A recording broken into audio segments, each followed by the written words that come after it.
TJ, you play too much.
Yo, what's going on, yo? What's going on?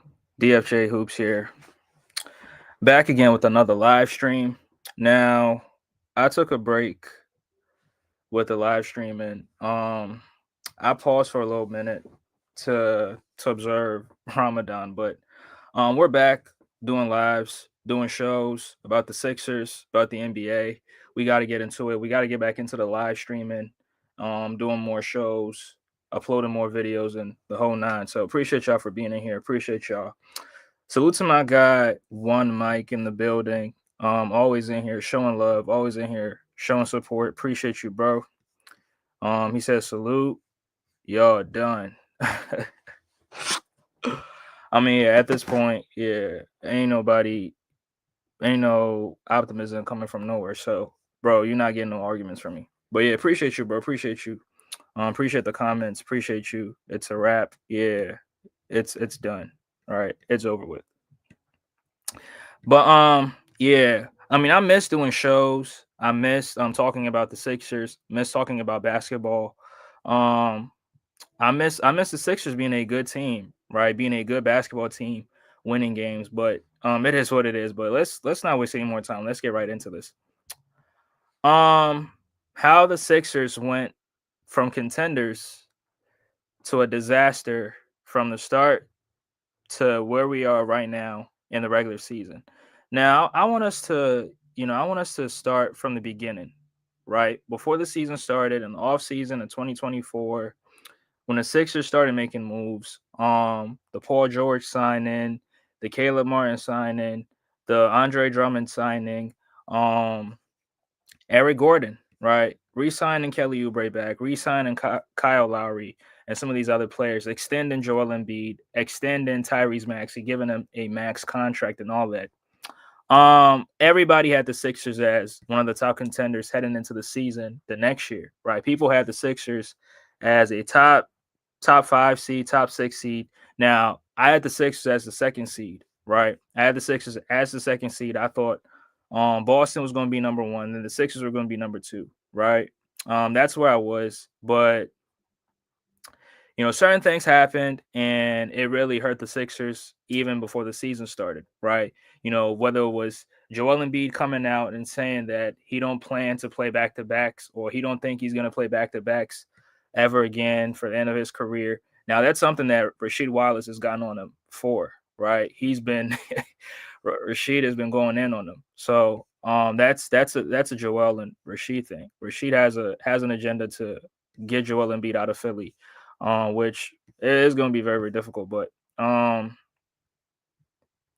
and then Paul George, suffering a hyperextended knee in the preseason against the Atlanta Hawks. Right now, when that happened, that really it was concerning because Joel Embiid heading into the season, we already expect him to miss games, right? And then a few weeks or maybe a few days before the season starts, and then you have Paul George, who you really committed everything to. You gave him a huge contract, right? You signed him to a huge deal, and then he gets injured.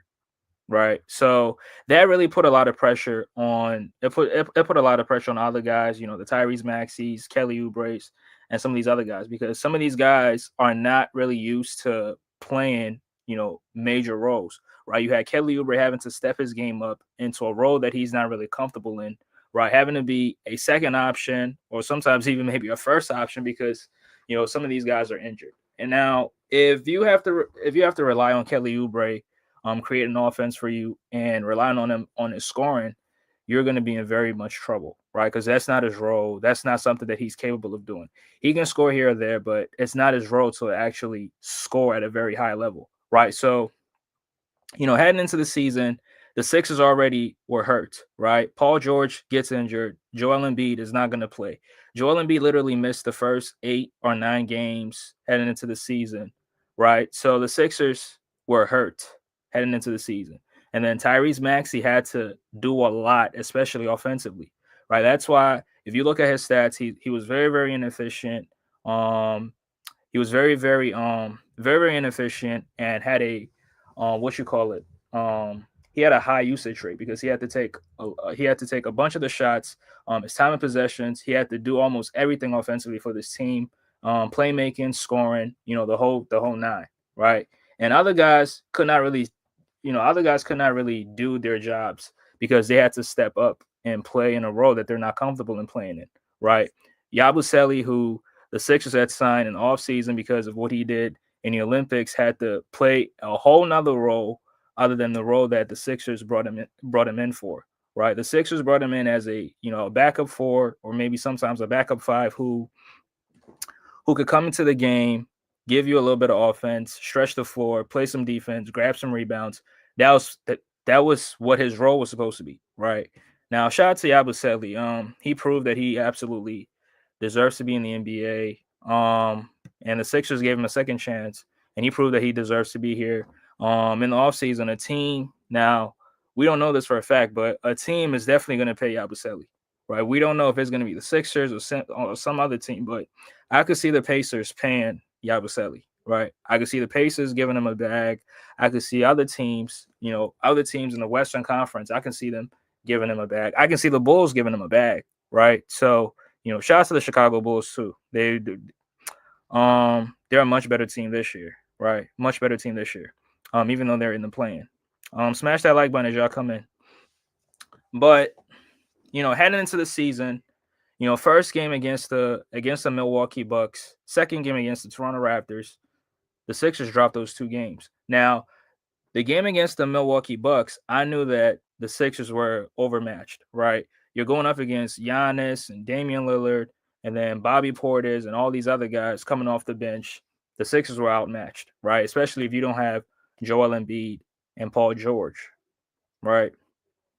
So the Sixers were supposed to lose that game, right? You're going up against the MVP candidate. Giannis is in his prime, and Damian Lillard, who's also in his prime. You can make an argument that Dame is also in his prime, right? So that first game against the Bucks, it wasn't really surprising, right? Now Giannis got a ton of free throws, which he was supposed to get because the Sixers were so small they couldn't contain him on the drives. They couldn't really keep him off the glass, and he did his thing right around the basket. I mean, in the paint, he destroyed the Sixers.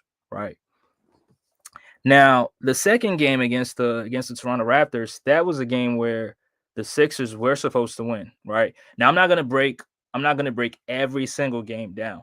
I'm just going by the timeline. The second game was against the Toronto Raptors, and the Toronto Raptors, a team that's rebuilding. They have a ton of G League players. Players not. I mean, player not. They have players that not everybody knows of, right? The Garrett Temples, the Mobos, and some of these other guys. Now, obviously, we all know Scotty Barnes. Scotty Barnes, fourth pick in the 2020, I think the 2021 NBA draft, right? We know him.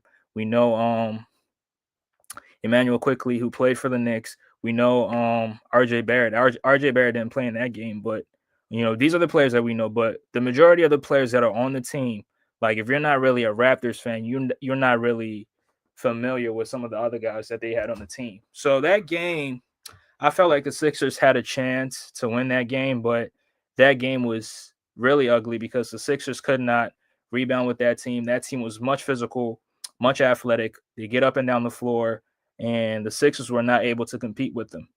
Now they go up against the Indiana Pacers.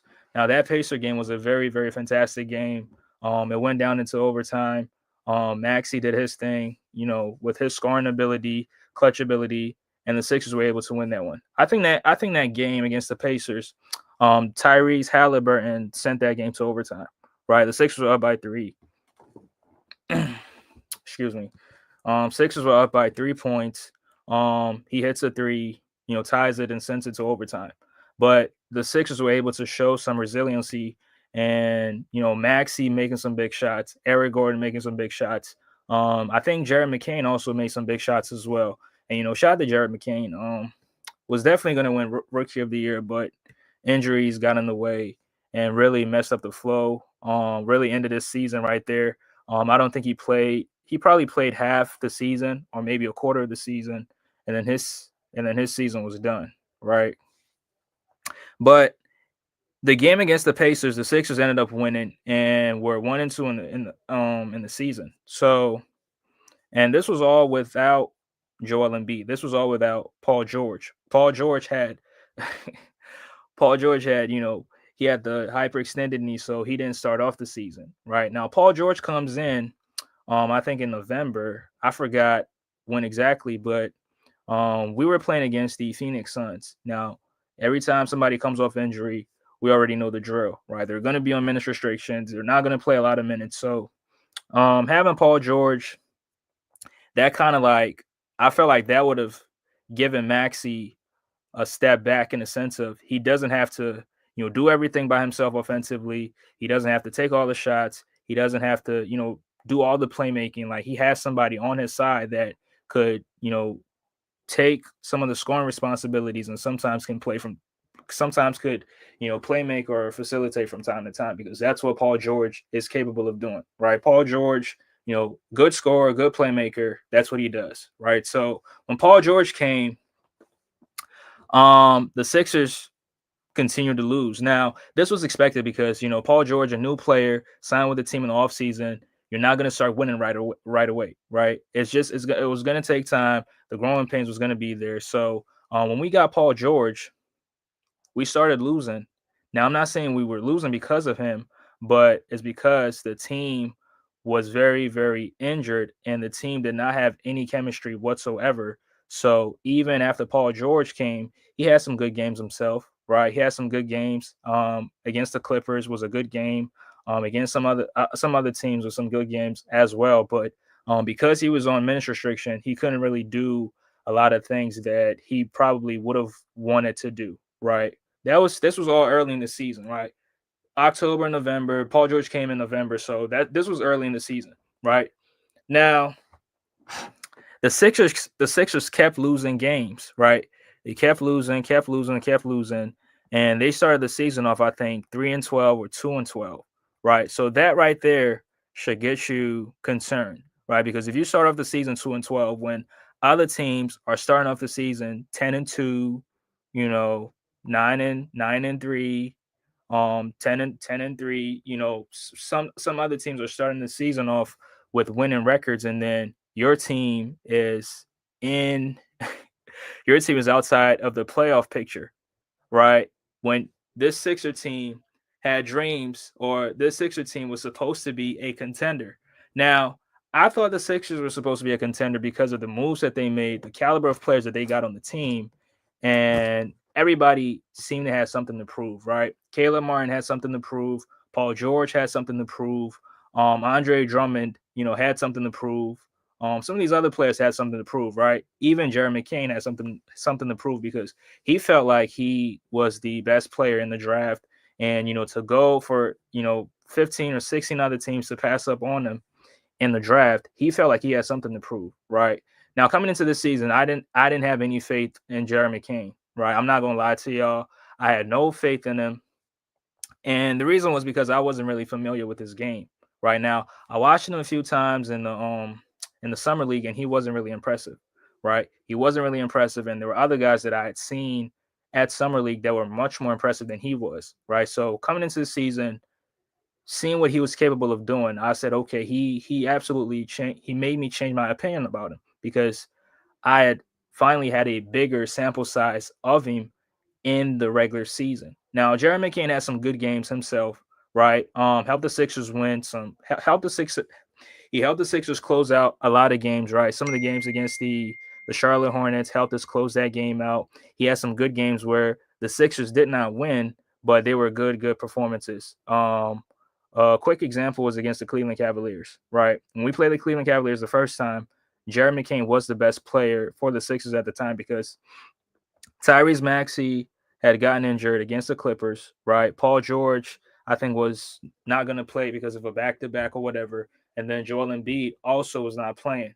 So that game, when we had, Jeremy McCain, we had Adem Bona, and we had other guys on the team that played, that Cleveland Cavaliers game was very, very competitive, right? That game was competitive. It went down to the wire, but Cleveland had something that the Sixers did not have, and that was a closer. And Donovan Mitchell was able to close that game. Um, he was able to hit big shots down the stretch and help the Cleveland Cavaliers win that game. But overall, Jeremy McCain he was really impressive, right? He was really impressive. Made some big shots, made some big plays, made some good reads, and on defense, he played in the passing lanes and got about one or two steals. But it was a good performance from him, right? Good performance from him. But going on in the season, guys started getting hurt. Now, Joel Embiid made his season debut against the Knicks, right? He looked like his usual self. Now, when I say his usual self, I don't mean the MVP caliber player. When I say his usual self, I mean every time he comes into the season, he looks out of shape, he looks slow, and then he plays himself into shape. That's how he came into the season, like, right? When he came in against the Knicks, now, yeah, he had slimmed down, but the endurance wasn't there. You could tell he wasn't in shape, and you could tell that knee was really, really bothering him. Now, Joel Embiid had good games himself. We're not going to take that away from him. Against the Chicago Bulls, that's a game where he showed what he showed what he's capable of doing. Right, he finished that game with, I think, 30 plus. Had some good games in the month of December. The Sixers had a very good month of December. Right, the Sixers really played. They played very, very well in the month of December. I think in the month of December they had a winning record. I could be wrong, but they won a lot of games in the month of December. Some of those wins were, against the aforementioned the Charlotte Hornets. They had a game against the San Antonio Spurs. They played the Boston Celtics on Christmas. They won that one. They played the Utah Jazz, and they played the Portland Trailblazers. So the month of December was very, very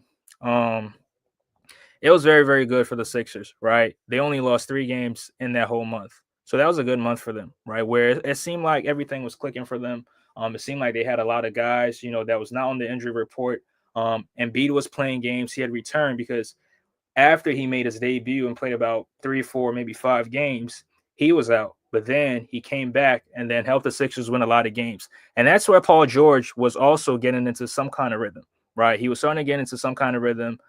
He had some good games against the Detroit Pistons. Paul George had a very, very good game. and then you had Tyrese Maxey also doing his thing. I think Maxey did throughout the season. I mean, he had a high usage. He was taking a lot of shots. I think he was taking about 21 or 22 shots. So offensively, yeah, you could say he was doing his thing. But I mean, if you're taking 21, 22 shots, yeah, you should be averaging close to 30 points, right? So Maxey was doing his thing, being aggressive, showing up night in and night out, doing his thing. But I felt like the team was, they started to click, especially in that month of December. That's where they had some big wins, and like I said, against the Boston Celtics, they beat the Boston Celtics on Christmas.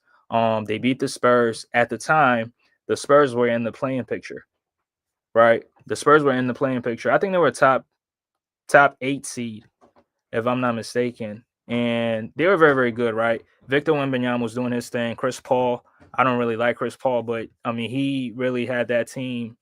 He had that team going, right? I'll give him his props. But the Sixers also had things going. But it was later on, heading into January, that's where the injury bug came in. And that's where players started to get hurt. Players started to get injured. Guys started being in and out the lineups. And that really hurt it really hurt the Sixers in the long term, right? It really hurt the Sixers. You had Caleb Martin dealing with his injuries, in and out the lineups and coming back, and then sometimes, he'll come off the bench and then have a very, very terrible game. Now, Caleb Martin, we definitely have to give this, we got to give him this, right? He shows up against the Celtics almost every game, right? Remember against the Boston Celtics, he had his moment, right? I think he knocked down like 8 threes or 9 threes, 7, 8, or 9 threes, and had a very, very good game against the Celtics, right, on Christmas. But Embiid had a good game, Maxey had a good game, but I would say it was the Caleb Martin game, right? He showed up, knocked down some big shots, and played some good defense on Jaylen Brown, right? So that was his game, right? But in the month of January, guys started dealing with injuries, right? It first started with KJ Martin. Now KJ really because he got traded and he didn't play for the Sixers before he got traded. So people kind of like forgot what he was doing for the Sixers, but he was very, very good for us because he was a very good rebounder, a very good defender. And sometimes Nick Nurse was playing him as the small ball center, which sometimes he had success with, but more times than not, teams were killing the Sixers, on the defensive rebounds, right? Because KJ's just undersized against some of these other backup centers, right? But what KJ brought to the team defensively and what he did for this team, sometimes, stretching up the floor, making 3-pointers and also playing defense, it really helped. It really helped the Sixers. So it hurt us when he got injured, and people don't really talk about it, but yeah, it started with him, and then Caleb got hurt, and then Andre Drummond also was in and out the lineups. Kyle Lowry in and out the lineups. Now, Kyle Lowry, yeah, we can say whatever we want to say about him. Veteran player, year 19, right? Has a lot of miles on his legs, but he was also in and out the lineups, and then you had your best players also being in and out the lineups, right? Once Embiid had tweaked his ankle against the Boston Celtics at the warmups, right? He did a turnaround fadeaway shot, did not step right. I mean, did not land right, and then ended up tweaking that ankle. So I think after that Boston Celtics game, he missed some time, and it was due to that tweaked ankle of his. Even though he was dealing with that knee, um, he was still dealing with that knee injury, right? That kept him out the season, kept him out the start of the season, which forced him to miss 9 games or whatever. He was still dealing with those two injuries, right? And then other players started falling, right? The Caleb Martins fall. I mean, Caleb Martins, KJ, Andre Drummond. Drummond was dealing with the toe contusion, and that's where you saw the Sixers, lose a ton of games, right? Losing 8 games in a row, losing 9 games in a row. They would win one, drop 5, win one, drop 6, win one, drop 7 games, right? And then they got into February or late January, early February, and they started to, win 4, lose 2, win 4, lose 2, win 2, and then drop 5. And that they never had any form or any sort of consistency with wins, and that was because you had a lot of guys in and out the lineups. Nick Nurse not getting his rotations right. Nick Nurse not playing the right players at the right time sometimes. And, we can all make an argument that Nick Nurse cost the Sixers some games, right? There were some games where he did not have the right personnel in the game at the moment because he did not trust some of these younger guys, right? A lot of games where, Jared McCain should have been in the game because, he's much younger, he's much faster, plays with much pace and a better scorer, a better shooter. But guess what? You have Kyle Lowry in the game. There are some games where we should have had Adem Bona in the game because he brings you, physicality, he brings you rebounding, he brings you defense, and he's able to play up on those screens. And that's one thing that I like about Adem Bona.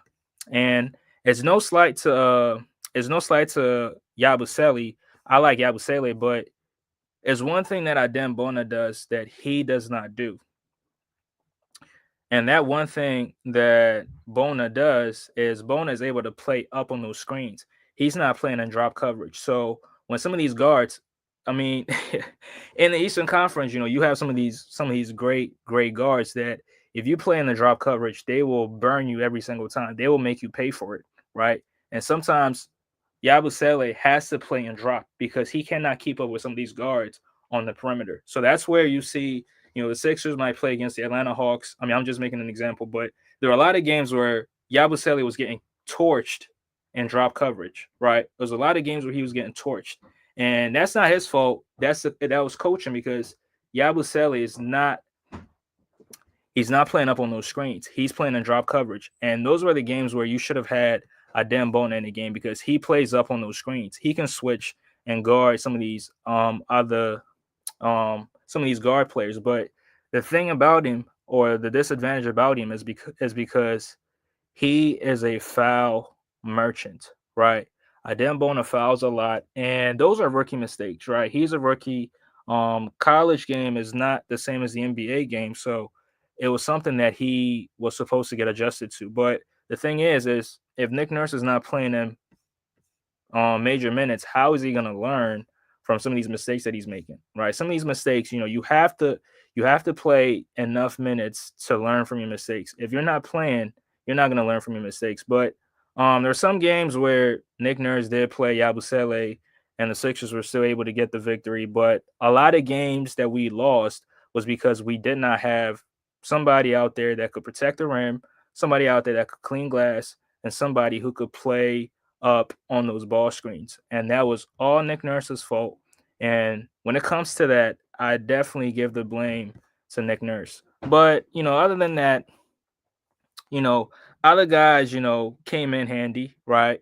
Like the Justin Edwards, right? Justin Edwards was undrafted in the 2024 draft, which I question to this day because he's a very good player, and teams could have definitely utilized them this year. But he came in handy for the Sixers because he had his moments, had his time where he was starting for the Sixers, and he had his moments, even though sometimes he committed some mistakes, right? Guarding some of these best players. I mean, it's not it's not easy when you have the task to guard a Damian Lillard, right? It's not easy when you have to guard Donovan Mitchell. It's not easy when you have to guard some of these good players. Jason Tatum, Jaylen Brown. Like, these guys are some of the best offensive players in the league, right? Y'all give me a second.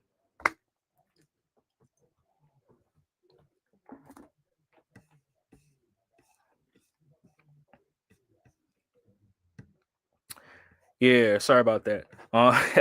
Smash the like button as y'all come in. So yeah, just like I was saying, it's not easy when you have the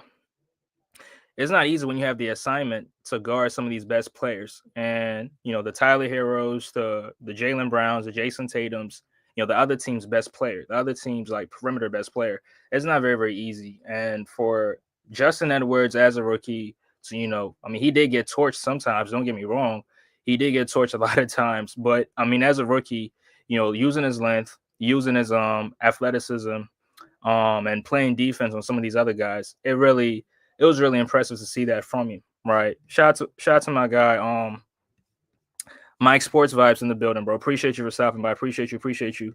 I took a break to observe Ramadan, but we got to get back to this basketball talk. So yeah, appreciate you. Y'all can go sub to my guy Mike Sports Vibes. Mike Sports Vibes balling. He calls Sixer games and he's doing the Phillies games as well. So if you're a baseball fan, that's where you want to be at, right? I'm not really into baseball. I mean, I be watching from time to time, but I'll be stopping by to But baseball season just started, so yeah, I should go check him out. But yeah, so as I was saying, other guys, came in handy. The Justin Edwards, right, rookie, inserted sometimes in the place of Paul George, because Paul George, like I said, in and out the lineups, and some of these other guys in and out the lineups, Kelly Oubre, KJ being hurt. Now KJ ended up getting traded, right? KJ got traded. Caleb Martin got traded, which to this day I still wanted Caleb on this team, and the only reason why is because Caleb Martin had a team friendly contract. But the thing is that his play style, sometimes his inconsistencies, and then he was also injury prone, right? He was so injury prone. I saw a stat that since the trade, he's only played about 5 or 6 games with the Dallas Mavericks, which is so terrible, right? But in exchange, the Sixers got guard player Quentin Grimes, and Quentin Grimes has been so good for the Sixers. Even though I believe he's putting up empty stats, but he's been so good for the Sixers. I mean, somebody has to score all the points on a terrible team, right? So that's what he's doing, and Quentin Grimes is definitely playing himself into a very, very good contract in his offseason. And the good thing about it is that the Sixers, he's on a a team option. So if he signs an option, an offer sheet with any team, the Sixers can match it and even pay him even more money. But if the Sixers feel like he's not worth it, he can walk for free, and then the Sixers get nothing. So that's the only threat with it. But I think the Sixers will definitely try to look to bring him back, because I think the pairing between him and Tyrese Maxey in the backcourt will be very, very good, right?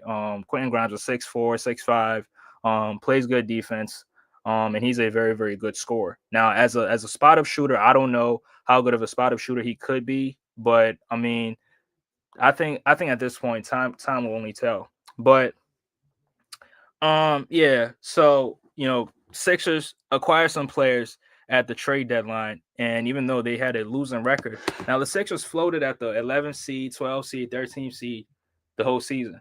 Not at one point where they ever top 10 seed, right? They were never a top 10 seed. They were always the 11th, 12th, 13th seed, and that's what makes it worse. And sometimes even the 14th seed.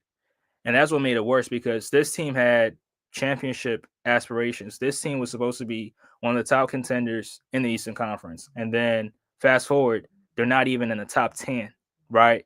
Now, like I said, if somebody had told me that the 76ers will not make the playoffs this year, I would have told them, yo, get the fuck out of here. Because the amount of talent that they have, along with the head coach, there's no way that this team not even makes the playoffs. But fast forward, injuries, bad plays, bad coaching, you sum everything up. Yes, the Sixers missed the playoffs. The Sixers are not going to be in the playoffs, and everybody can get the blame. And if you ask me, Joel Embiid gets the blame. Paul George gets the blame. I mean, some of the blame, not all of it. Joel Embiid gets it. Paul George gets it. Nick Nurse gets it. Even Maxey gets some of the blame sometimes, if you ask me. Because sometimes when he's in the game, he's not looking to make plays. He's just looking to score his buckets. He's just looking to score his points. And teams are able to key in on him. And guess what? They just they just put him to the floor every single time. And because they know he's not going to get the foul call, they're able to get away with it. And that hurts your team, because if you're trying to get to the basket every single time to score, and these guys are putting 2-3 guys on the ball, or 2 or 3 guys are meeting you up at the rim, and you're not finishing through contact, you're not getting the bucket to go, or you're not getting to the free throw line, that's good defense to them, because they're able to get the stop, right? They're able to get the stop. They're able to get in transition, and 9 times out of 10, they're able to score on the other side. So Maxey gets some of the blame sometimes, right? But it's not all his fault because the guys that he was supposed to be playing with are not there. Paul George sometimes is in the game, but you could clearly tell that he's not taking this shit serious, right? You could clearly tell he's not taking it serious. And whether he came here whether he came here for the money and he just wanted to podcast and get paid and show up the games and play the way he wanted to play. I don't judge. That's not my. I don't know, but evaluating Paul George's performance with the Sixers, he underperformed. Right now, yeah, he did get injured. Right, he did get injured. He suffered a lot of injuries. He's dealing with a groin injury right now. He had a pinky finger injury, which sounds funny. He was also dealing with two, not one, but two hyperextended knees. Right, suffered one against the suffered one against the Atlanta Hawks in the preseason, and then in the regular season, I think he suffered one against the Memphis Grizzlies, if I'm not mistaken. So he dealt with his fair share of injuries, but nobody expected Joel Embiid to play, 1/3 of the season, and Paul George to play a half of the season, and Maxey to play 2/3 of the season. Right? We didn't expect these players to be hurt this much, and as a result, they missed the playoffs, and as a result, this team went from contenders to a disaster. Right? And at this point, as terrible as it sounds, I think at this point, the Sixers, tanking, in my opinion, I don't praise losing. I don't want to praise losing, but at this point, the tanking is the best thing for them to do, right?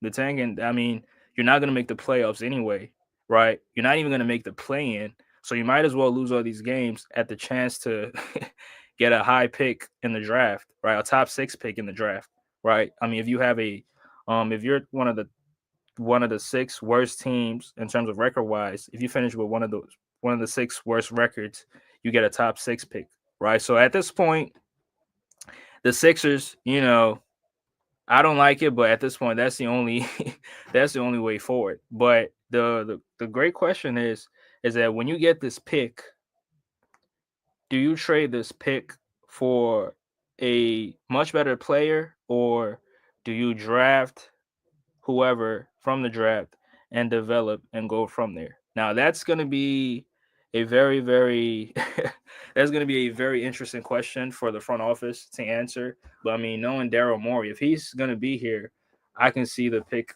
getting traded, and I can see the Sixers getting another player for that pick. I don't see the Sixers. They could draft a player, but also they could draft and trade that player for a better player moving forward. So I think moving forward, this Sixer season was a disaster.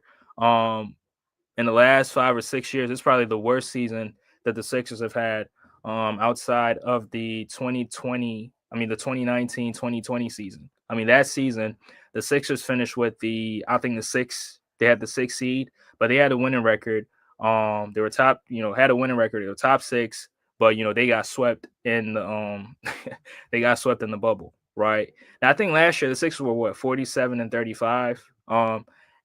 I think the bubble year, I don't remember what the record was, but I think it was a much better record. And the season was a shortened season. I think they played like 72 or maybe 71 games. So, you'll have to adjust the record there. But no question, this season, one of the worst seasons in Sixers franchise history.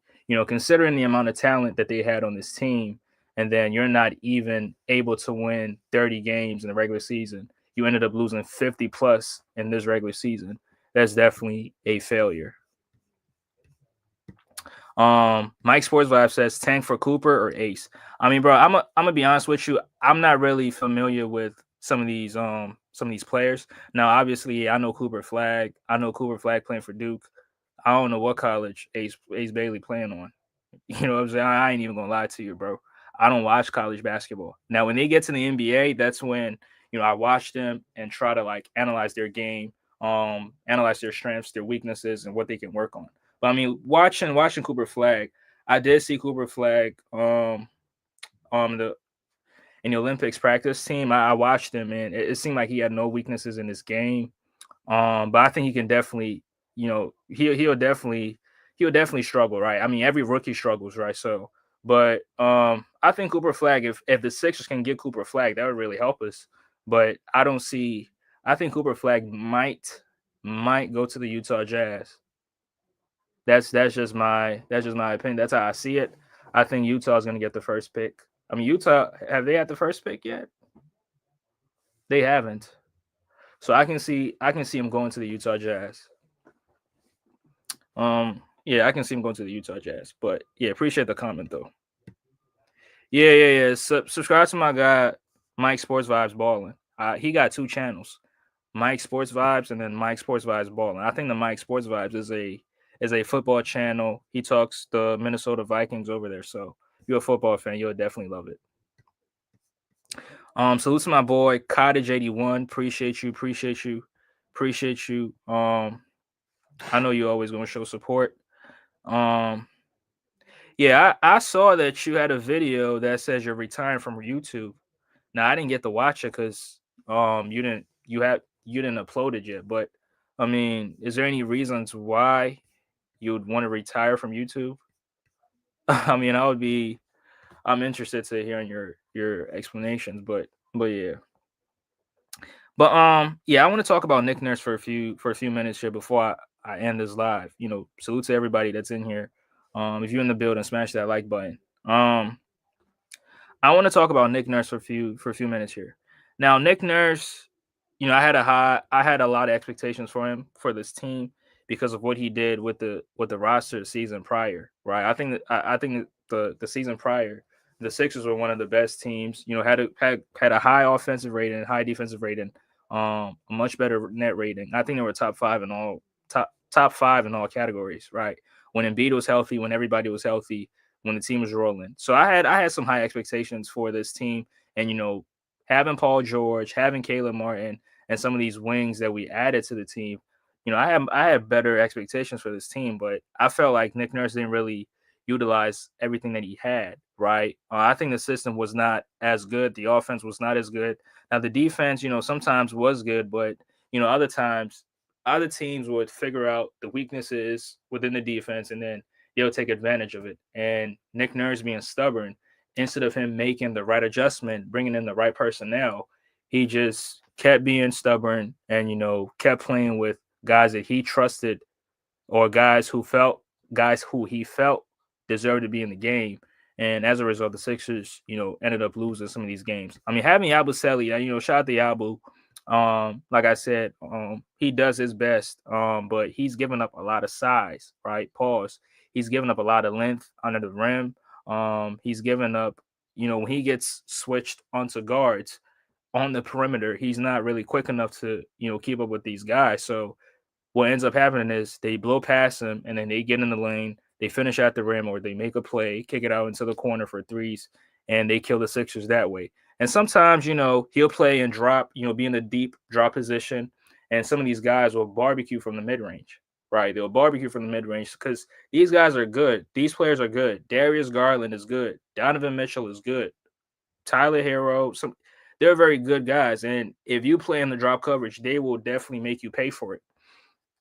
And that really hurts your defense because you're giving up all these points, and having Yabusele out there is definitely a liability. But games where he had Adem Bona in the game, I felt like that really helped the Sixers. It helped the Sixers a lot, right, defensively. Now the only downside about it is he's a foul machine. He picks up a lot of fouls, and sometimes some of these fouls that they call on him, other players get away with it, right? Brooke Lopez gets away with a lot of those fouls. Brooke Lopez, Lil Cornette for the Boston Celtics, he gets away with those. Draymond be getting away with some of those some of those plays. So it's not a Dem Bonus fault, right? It's just once he builds that reputation of being a good defender, I think some of these plays, the officials will definitely let him get away with it.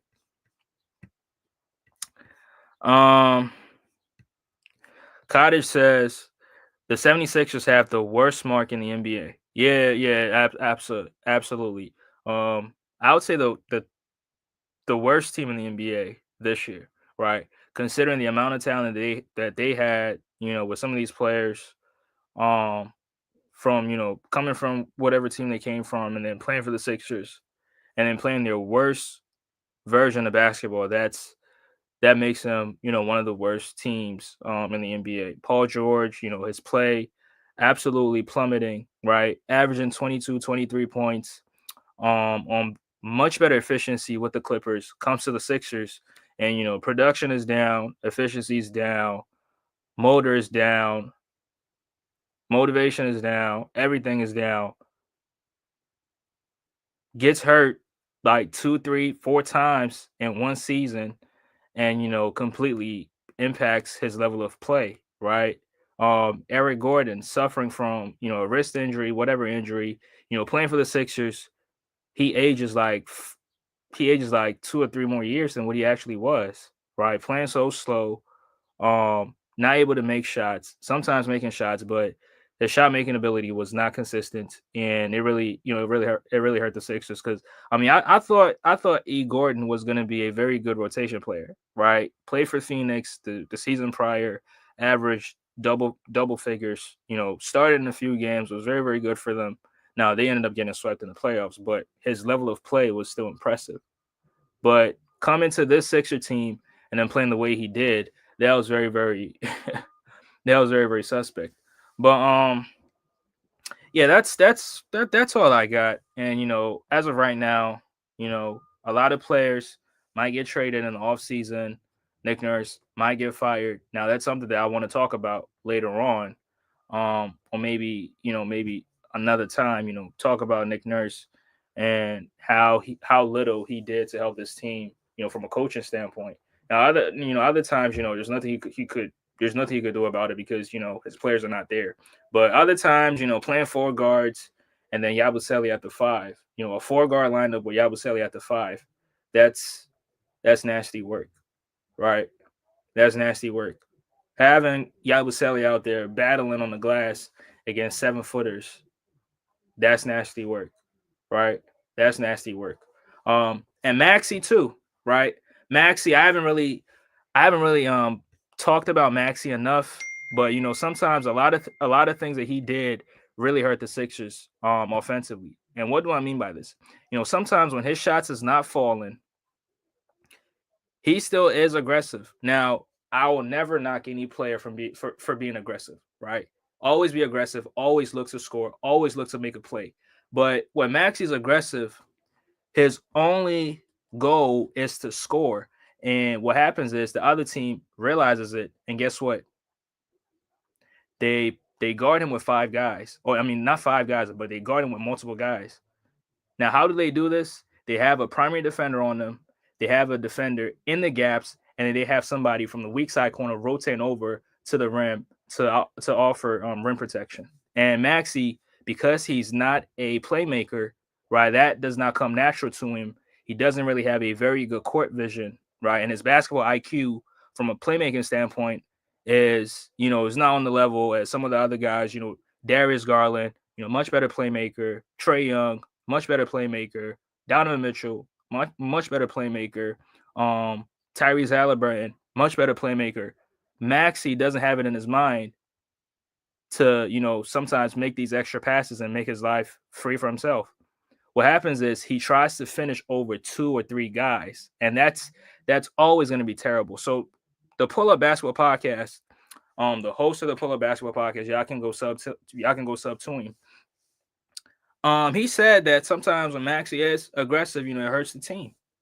And from that standpoint, that's true. Right? Because teams know he's not going to make that pass. Teams know he's trying to score. So, I mean, they can cheat and come over, rotate over, and meet him at the rim. And the refs are not going to give him the call. So they can get away with it. Right? That's Maxey's fault. He didn't work on his game from that aspect. So it hurt the team offensively, hurt the team in the long run because we had a lot of games where have 3, 4, 5 minute scoring droughts, right? And whether that's guys not being able to make shots, guys not having high basketball IQ. A lot of games where Kelly Oubre, a 3-on-1 fast break, 3-on-1 fast break, instead of making the right pass, attracting the defender and then making the right pass, he'll try to, try to do it by himself, right? Ricky Council, try to finish over 2, 3 guys, right? And these are examples of things that really hurt the Sixers. On the court offensively, and then defensively, guys ball watching, guys not rotating over, no communication. I mean, the communication part, you don't have Joel Embiid out there, and when Embiid is out there, he's able to communicate with some of these guys, able to get some of these other guys in their right spots, telling them where to be at on defense. And when he's not there, it really hurts you because Andre Drummond is not a good defender, right? He can grab all the rebounds in the world, but Andre Drummond is he's not a rim protector, right? He's not a defender. He's not a rim protector. Now, sometimes he's able to get a few steals, because he swipes down. If the guard is not really paying attention, he'll swipe down and, get a steal, right? But overall, he's not a good defender. So he's not able to communicate with some of these other guys defensively. Like Andre Drummond he's not an anchor, right? He's not a defensive anchor. So there's certain things that Embiid will do that Drummond is not going to do, right? And then Adem Bona, he's a rookie. I believe that as he continues to play, I believe that he'll get better from a communication standpoint, being a vocal leader on the defensive side of the floor and try to tell people where they should be at, right? But as of right now, it's just not there with him. So that's it. And then um, throughout the season, I think they had a lot of things happen that really hurt the team. Things that were supposed to be things that were supposed to stay in the locker room ended up, in the media talking about it, right? Like when they had the meeting when Tyrese Maxey allegedly called out Joel Embiid and told him to be better, told him to be telling them to be early at team practices, the team meetups, or what have you. That will hurt your team, right? Things like that are not supposed to get out the locker room, right? Joel Embiid pushing the columnist that wrote something about his brother, involving his family member in it, him shoving him, what I'm saying? That definitely it hurt it hurt the team, things like that. You might think it doesn't really mean anything, but it can hurt a team, right? It can definitely hurt a team. And these are the things that happen, throughout the course of the season. And here we are, Sixers are not in the postseason. But, like I said, I think they'll definitely there's a lot to address this offseason. And this will be a very, very long offseason for the Sixers, right? First time in 8 years, we're not going to be in the postseason. No playoff basketball.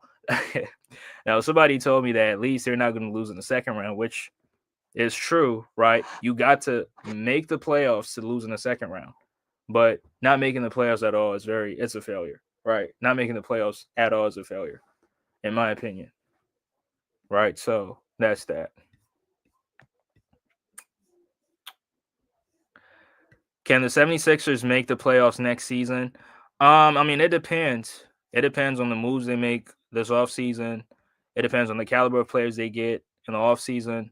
It depends on who's going to be healthy next season. So it's a lot of factors. Is Tyrese Maxey going to get better? Right? Is Jared McCain going to improve his game? If he going to be on this team next year? That's a lot of things that they got to address in this offseason. Is Joel Embiid better than nah, not this year, not this year, not this season. Giannis has played more games. Giannis has impacted his team on a much higher level, and Giannis has better stats than Joel Embiid this season. I mean, I rank players on API, and API is availability/appearance, availability, production, and impact. And in all those three categories, Giannis clears Embiid in all three of those categories. So, yeah, he's played more games, produced at a much higher level, much better level, much more efficient, and impacted his team on a much higher level. But yeah, I think that's that's everything in a nutshell, right? That's everything in a nutshell. Um, this will be, like I said, this will be a very, very long off season for the Sixers, and I'm looking forward to it. Right, I'm looking forward to it, and we're gonna do more and more shows. Like I said, I took a break to observe Ramadan, but right now, hey, it's basketball season.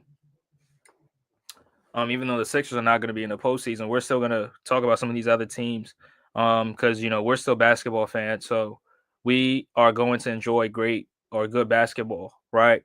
And like I said, I miss watching good basketball with the Sixers, right?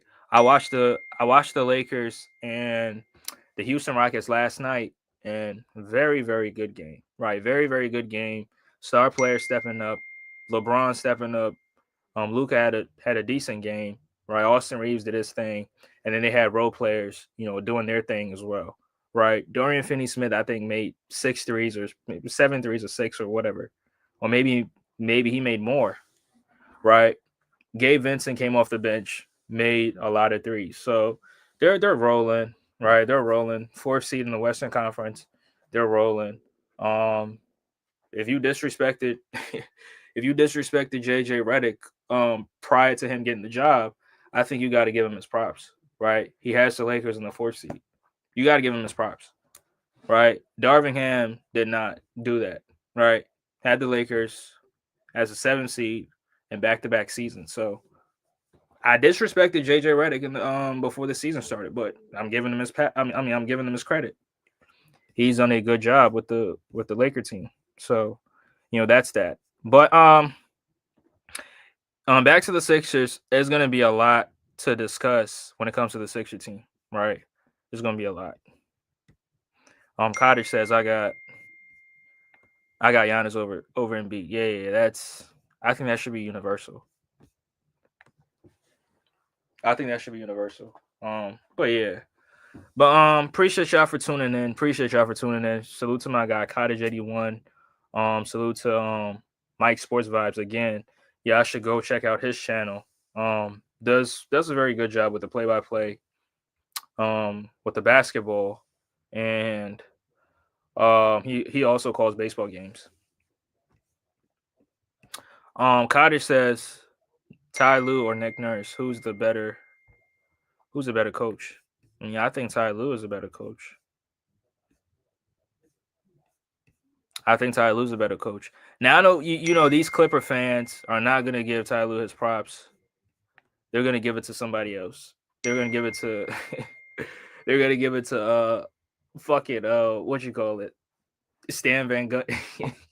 They're gonna give it to Stan Van Gundy and all these other guys. But I think Ty Lue's a better head coach. And that's that. But yeah, I'm getting ready to close out. Appreciate you on Cottage. Appreciate you, bro. Appreciate you.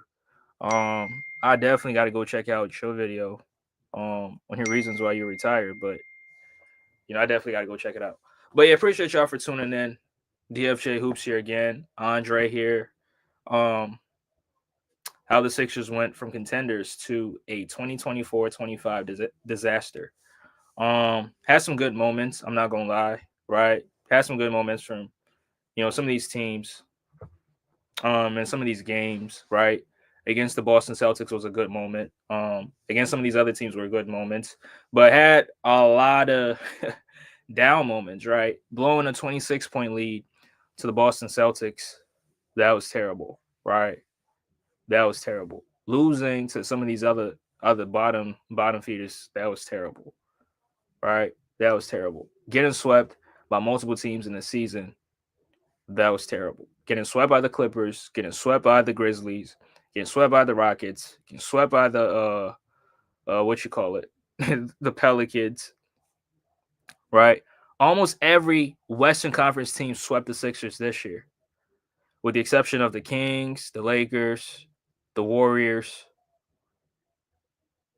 maybe the Jazz, but almost every other team swept the Sixers this season. Um, and it was definitely terrible. And a lot of questions to be answered this offseason. But once again, I appreciate y'all for tuning in. I'm gonna check out right now. I'm going to clock out right now. Appreciate y'all for tuning in. DFJ Hoops. Y'all can follow me on my Instagram, DFJ Hoops, on Instagram. And if you haven't subbed to this channel, please make sure you subscribe to the channel. Hit the bell notification icon if you don't want to miss any notifications when we go live or when we drop any videos. This is DFJ Hoops here. Peace.